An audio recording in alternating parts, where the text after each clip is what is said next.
Kung meron kang gustong tanggalin sa Miss Universe or sa any pageant na mayroong diverse and inclusive, ano ang gusto mong tanggalin? Yung transgender woman o yung may asawa or may nanay? Or nanay, gano'n. Yes. So Miss So, Universe, gusto, specifically sa Miss Universe. kahit na hindi, so I know, no na universal woman kasi ano naman ang universal woman is in sa lahat ng mga mga babae sa Miss Universe. Kung may halimbawa kung gusto ko man lang tanggalin and why, ano yun, yung mga transgender woman or yung mga may asawa na? Oh my God, Ano? ang hirap niyan. Ang hirap. Siguro, honestly, transgender women.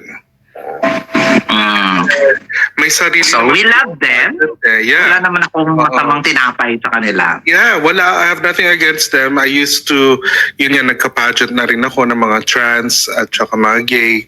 I support them. Pero, yun nga, I would say na may sarili namang pageant sila.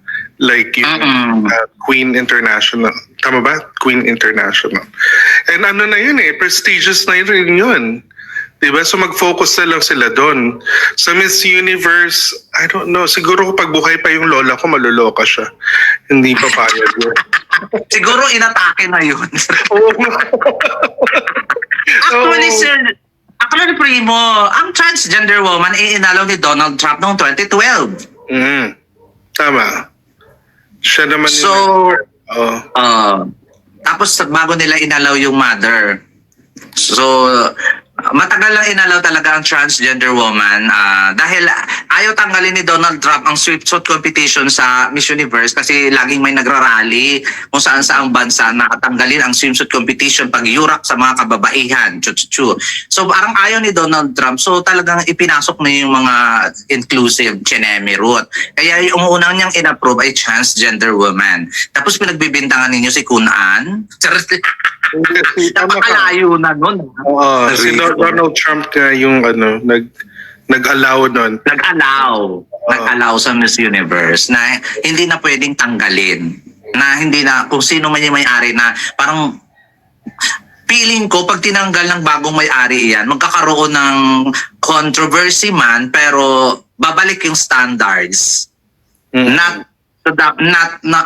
Hindi ko na ibig sabihin pag nandun yung mga transgender woman ay wala ng standards kasi nawala yung standards ng Miss Universe na lahat ay inclusive. Kung baga, nakakaloka. Sabi, ganun ka talaga.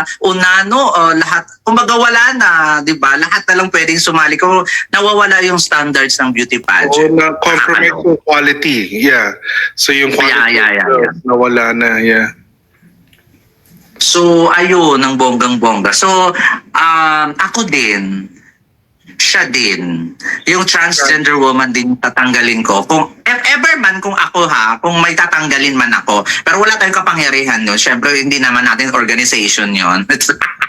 At saka, respeto naman doon sa ating mga kapatid na transgender woman na gusto rin sumali doon sa Miss Universe. Kung sakali lang, kung may tatanggalin ako sa kanila, sa inclusive na ipinasok nila sa Miss Universe, ay yun talaga, yung mga transgender woman. At least, di ba, ng bonggang-bongga. Huwag kayong dyan. Next. Ito ang next question ko sa part 2. Last question ko sa part 2. Ano ang gusto mong magstay? Ano yung gusto mong magstay Yung Miss Universe honor o yung production ng Miss Earth? Oh my God! Yan ang pinakamahirap na question. Oh my God. Mas mahirap pa doon sa bad breath at saka putok? Madali lang yun. Siguro ito... Oh my gosh. Diba? Sa bakit yung ulo mo sa tanong ko? Sa bakit ang ulo ko? I mean, siguro magstay na lang yung production ng Miss Earth. Kasi... malay mo may improve pa. Yeah, malay mo ma-improve pa. And yun nga, parang yung expectation ng tao sa Miss Earth, alam naman nila na hindi ganun kabongga yung production nila. So, sa Miss Universe, kailangan tanggalin ng owners. Walang Oo. Walang question. Walang pag-iimbot, Oo, walang pag-question na yun ang kailangan natin ngayon, Yeah. na magpalit ng owner. Para ma-save ang organization. No? Eh paano, parang dikya yun, dumidikit, ayaw bitawan, ang kakaloka. Binitawan na ba? Yun Ay, ang naka. alam mo. Ay, nakakaloka talaga. So, alam mo, so, mas gusto mo magstay ang production ng isa. Nako. Gusto kong i-hire tayo ni Miss Laurencio para sa ikaganda ng kanyang production. Hindi naman kasi yun ang priority nila. So, hindi Yeah, kung sa bagay. Yeah. And for the ano naman and to be fair sa Miss Earth, yung priority talaga nila ay para awareness sa mga tao regarding sa global warming and climate change. So, kudos naman sa kanila doon never silang nagkulang doon. Never silang nagkulang doon. At pinapatunayan pa rin. At still the integrity, the credibility of Miss Earth ay intact pa rin dahil yung advocacy talaga nila ang priority nila at hindi ang production. Kung sa bagay, may tuloy naman ang pageant. At saka it's the only pageant system in the entire world na recognize ng ng United Nations. So yun pa lang, diba? honor na yun. Honor. Yes, doon pa lang, hindi na siya pwedeng tanggalin sa Big Four. Doon pa, at saka sa dami ng sumasali sa Miss Earth, take note hindi maganda at hindi mabango ang production ng Miss Earth, pero marami sumasali sa Miss Earth. Yes. Yung lalong-lalo na yung European at saka African, talagang madami. At saka quality ang mga pinapadala, hindi lang basta environmentalist or advocate ng environment. Quality ang yun yung naman yung meron ang Miss Earth, yung quality ng contestant nila. Even though na hindi popular or hindi well-known ang contestant, pero yung quality ng girl ay talagang masasabi mo na talaga na amazing. Kumbaga, isa pa rin talaga sila sa big pageant na hindi po pwedeng baliwalain. May may napapatunayan. Subok na ang kanilang napatunayan. Congratulations doon sa Miss Earth. Pero yung wish ng tao, ang gandahan ng production. Kung sa bagay, ayaw magbigay ni Miss Lorraine ng mga ilaw kasi conserve energy nga, di ba? Charot lang! May ba? Yung libre ba siya for yung sa public or bibili ka ng tickets sa finals? Sa Miss Earth, may ticket siya pero hindi kasing laki ng ticket. Ng Miss Universe. Actually, wala akong na-miss na Miss Earth. Maliban na lang kung ginawa sa ibang bansa. Wala akong na-miss na Miss Earth.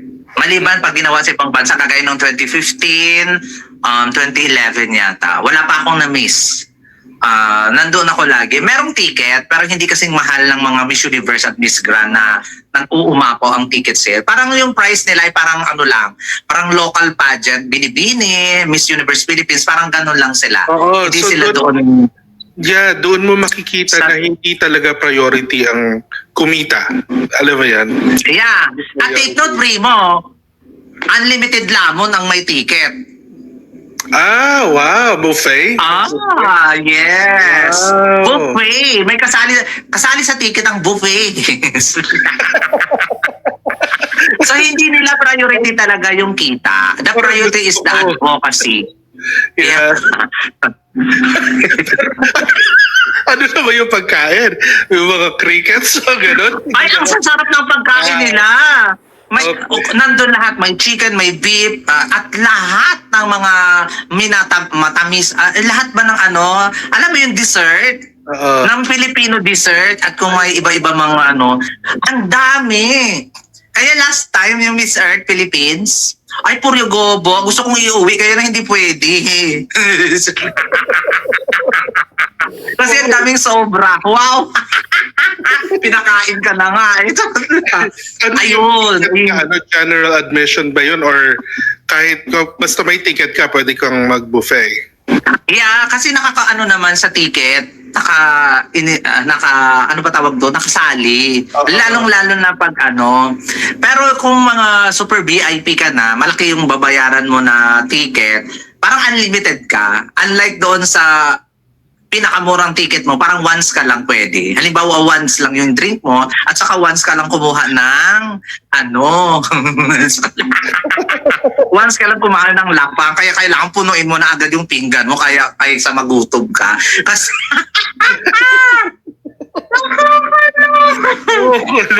yun. Kaya, at saka, kung ikaw yung media partner ng Miss Earth, paldo-paldo ka sa giveaways. Sa sponsor Wow. nilang napakadami. Napakadami. Eto sa sponsor napakadami. Nandun naman ako sa Miss Universe Philippines. Manyayaman nga yung mga sponsor ng Miss Universe Philippines, pero iba ang Miss Earth. Kung sino yung sponsor, bibigyan ka nun isa-isa. Kaya paldo-paldo ako nung Miss Earth, media partner ako kasi ng Miss Earth last time, Miss Philippines Earth. Talagang paldo-paldo ko sa giveaways, mga shampoo, kung ano-ano pa. Oo. Yun nga, promise, hindi talaga sila business. Ay, nandun yung business kasi may franchise fee. But, hindi to the point na priority nila ang kumita ng pera. Yeah. Hindi nila pinapakita yun sa tao. And Kasi, consistent sila na ganun, hindi talaga. Alam mo yun. consistent sila sa gano'n. Kaya, yun naman. So, kung gusto ko nang matira, yung production ng Miss Earth, basta magstay. Pero sana ma-improve. Di ba? Siguro kung